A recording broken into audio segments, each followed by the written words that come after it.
Quarterly റിസൾട്ടിന് ശേഷം മികച്ച buying momentum വരികയും ബോട്ടം ലെവലിൽ നിന്നും ബൈയിങ് ആരംഭിക്കുകയും ചെയ്ത ഒരു ഹെവി വെയ്റ്റ് സ്റ്റോക്കാണ് റിലയൻസ് ഇൻഡസ്ട്രീസ്. കഴിഞ്ഞ ട്രേഡിംഗ് സെഷനിൽ ഇൻട്രാഡേയിൽ റിലയൻസ് ഇൻഡസ്ട്രീസ് 3%, ക്ലോസിംഗ് ബേസിസിൽ 2.65% ഉയർന്ന് 1300-നടുത്ത് ക്ലോസിംഗ് നൽകി. ബോട്ടം ലെവലിൽ നിന്നും ബൈയിങ് ആരംഭിച്ച സ്ഥിതിക്ക് സ്റ്റോക്കിലെ ബൈയിങ് ഓപ്പർച്യൂണിറ്റിയെക്കുറിച്ചും സ്റ്റോക്കിന് വിവിധ റേറ്റിംഗ് ഏജൻസികൾ നൽകിയ ടാർഗറ്റിനെ കുറിച്ചുമാണ് നമ്മൾ ഇന്നത്തെ വീഡിയോയിൽ ഡിസ്കസ് ചെയ്യുന്നത്. റിലയൻസ് ഇൻഡസ്ട്രീസ് എന്ന സ്റ്റോക്ക് 52 വീക്ക് ഹൈയിൽ നിന്നും 25%-ലേറെ ഡിസ്കൗണ്ടിൽ ലഭ്യമാണ്. 2024 ജൂലൈ മാസത്തെ ഓൾ ടൈം ഹൈ ആയ 1600-ൽ നിന്നും ഡിസംബർ മാസത്തിൽ സ്റ്റോക്ക് 1200-ലേക്ക് എത്തിയിരുന്നു. അതിനുശേഷം സ്റ്റോക്കിൽ ബോട്ടം ലെവലിൽ നിന്നും ഒരു ബൈയിങ് ആരംഭിച്ചിട്ടുണ്ട്. ക്വാർട്ടർലി റിസൾട്ടിന് ശേഷം 1300-നടുത്ത് സ്റ്റോക്ക് പോസിറ്റീവ് ക്ലോസിംഗ് നൽകുകയും ചെയ്തു. റിലയൻസ് ഇൻഡസ്ട്രീസിൻ്റെ ക്വാർട്ടർലി റിസൾട്ടിൽ കമ്പനിയുടെ എബിറ്റയും പ്രോഫിറ്റ് ആഫ്റ്റർ ടാക്സും റെക്കോർഡ് ലെവലിലേക്ക് എത്തിയതാണ് സ്റ്റോക്കിലെ ബുള്ളിഷ് സെൻറ്റിമെൻറ്റിന് പിന്നിലെ പ്രധാന കാരണം. പല അനലിസ്റ്റുകളും സ്റ്റോക്കിനെ ബയോൺ ഡിപ്പ് എന്ന സ്ട്രാറ്റജി അനുസരിച്ച് അക്കുമുലേറ്റ് ചെയ്യാനും 1400 രൂപയുടെ ഇമ്മീഡിയറ്റ് ടാർഗറ്റും നൽകുന്നുണ്ട്. റിലയൻസ് ഇൻഡസ്ട്രീസിൻ്റെ ക്വാർട്ടർലി റിസൾട്ടിൽ കമ്പനിയുടെ പെർഫോമൻസ് മികച്ചതായിരുന്നു, പ്രത്യേകിച്ചും റിലയൻസ് റീറ്റെയിലിൻ്റെ സ്ട്രോങ് പെർഫോമൻസ്. അതോടൊപ്പം തന്നെ ജിയോയുടെ ആവറേജ് റവന്യൂ പെർ യൂസറിലും കമ്പനിയുടെ സബ്സ്ക്രൈബേഴ്സിൻ്റെ എണ്ണത്തിലും വർധനവുണ്ടായിട്ടുണ്ട്.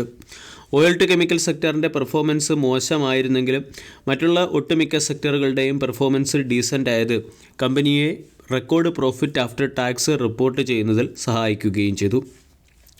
ക്വാർട്ടർലി റിസൾട്ടിൻ്റെ പിൻബലത്തിൽ പല ബ്രോക്കേജ് ഏജൻസികളും സ്റ്റോക്കിന് ബൈ എന്ന റേറ്റിംഗ് നൽകിയിട്ടുണ്ട്. സിറ്റി ഗ്രൂപ്പ് റിലയൻസ് ഇൻഡസ്ട്രീസിന് ബൈ എന്ന റേറ്റിംഗും 1530 രൂപയുടെ ടാർഗറ്റുമാണ് നൽകിയിരിക്കുന്നത്. ചോയ്സ് ബ്രോക്കിംഗ് ബയോൺ ഡിപ്പ് എന്ന സ്ട്രാറ്റജി അനുസരിച്ച് സ്റ്റോക്കിനെ അക്കുമുലേറ്റ് ചെയ്യാനും 1400 രൂപയുടെ ടാർഗറ്റ് നൽകി. 1350 രൂപയ്ക്ക് മുകളിൽ സ്റ്റോക്ക് ബ്രേക്കൗട്ട് നൽകുകയാണെങ്കിൽ ഫർദർ അപ്സൈഡ് മൊമെൻറ്റം പ്രതീക്ഷിക്കാമെന്നാണ് ചോയ്സ് ബ്രോക്കിങ്ങിൻ്റെ റിപ്പോർട്ടിൽ പറഞ്ഞിരിക്കുന്നത്. AMK ഗ്ലോബൽസും റിലയൻസ് ഇൻഡസ്ട്രീസിന് ബൈ എന്ന റേറ്റിംഗും ഹയർ സൈഡിലുള്ള ടാർഗറ്റുമാണ് നൽകിയിരിക്കുന്നത്. നവോമ എന്ന റിസർച്ച് ഏജൻസി സ്റ്റോക്കിന് ബൈ എന്ന റേറ്റിംഗും 1673 രൂപയുടെ ടാർഗറ്റ് നൽകി. കൊട്ടക് ഇൻസ്റ്റിറ്റ്യൂഷണൽ ഇക്വിറ്റീസ് ആടെന്ന റേറ്റിംഗും 1435 രൂപയുടെ ടാർഗറ്റും HDFC സെക്യൂരിറ്റീസ് ആടെന്ന റേറ്റിംഗും 1670 രൂപയുടെ ടാർഗറ്റും മോത്തിലാൽ ഓസ്വാൾ 26% അപ്സൈഡിൽ 1600 രൂപയുടെ ടാർഗറ്റുമാണ് റിലയൻസ് ഇൻഡസ്ട്രീസിന് നൽകിയിരിക്കുന്നത്. റിലയൻസ് ഇൻഡസ്ട്രീസിൻ്റെ ഓയിൽ ടു കെമിക്കൽ സെക്ടറിലെ പെർഫോമൻസ് മോശമായിരുന്നെങ്കിലും ഓയിൽ ടു കെമിക്കൽ സെക്ടറിലെ മാർജിൻ ഇംപ്രൂവ് ആയിട്ടുണ്ട്. ഡിജിറ്റൽ ബിസിനസ് വഴിയുള്ള കമ്പനിയുടെ എബിറ്റയിൽ ഗ്രോത്തും ആവറേജ് റവന്യൂ പെർ യൂസറിലും വർധനവുണ്ടായിട്ടുണ്ട്. അതോടൊപ്പം തന്നെ സബ്സ്ക്രൈബേഴ്സിൻ്റെ എണ്ണത്തിലും വർധനവുണ്ടായിട്ടുണ്ട്. ഈ ഫാക്റ്റുകൾ പരിശോധിച്ചാണ് ഒട്ടുമിക്ക ബ്രോക്കേജ് ഏജൻസികളും ബൈ എന്ന റേറ്റിംഗ് നൽകിയിരിക്കുന്നത്. കൊട്ടക് ബൈ എന്ന റേറ്റിംഗും ഹയർ സൈഡിലുള്ള ടാർഗറ്റും റിലയൻസ് ഇൻഡസ്ട്രീസിന് നൽകിയിട്ടുണ്ട്. JM ഫിനാൻഷ്യൽ ബൈ എന്ന റേറ്റിംഗ് നൽകിയിട്ടുണ്ട്. 1230 സ്റ്റോക്കിൻ്റെ സ്ട്രോങ് സപ്പോർട്ട് പ്രവർത്തിക്കുമെന്നാണ് പറയുന്നത്.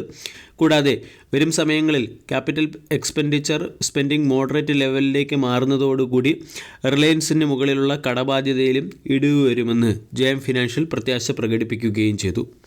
ബാങ്ക് ഓഫ് അമേരിക്കയും റിലയൻസ് ഇൻഡസ്ട്രീസിന് ബൈ എന്ന റേറ്റിംഗും 1725 രൂപയുടെ ടാർഗറ്റുമാണ് നൽകിയിരിക്കുന്നത്.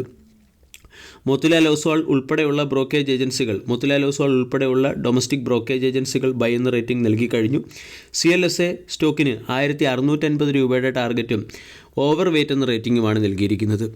ഇവിടെ ഒട്ടുമിക്ക ബ്രോക്കേഴ്സിൻ്റെയും ടാർഗറ്റ് നമ്മൾ പരിശോധിച്ചാൽ 1400 മുതൽ 1800 വരെയുള്ള ടാർഗറ്റുകളാണ് റിലയൻസ് ഇൻഡസ്ട്രീസിന് പല ബ്രോക്കേജ് ഏജൻസികളും നൽകിയിരിക്കുന്നത്.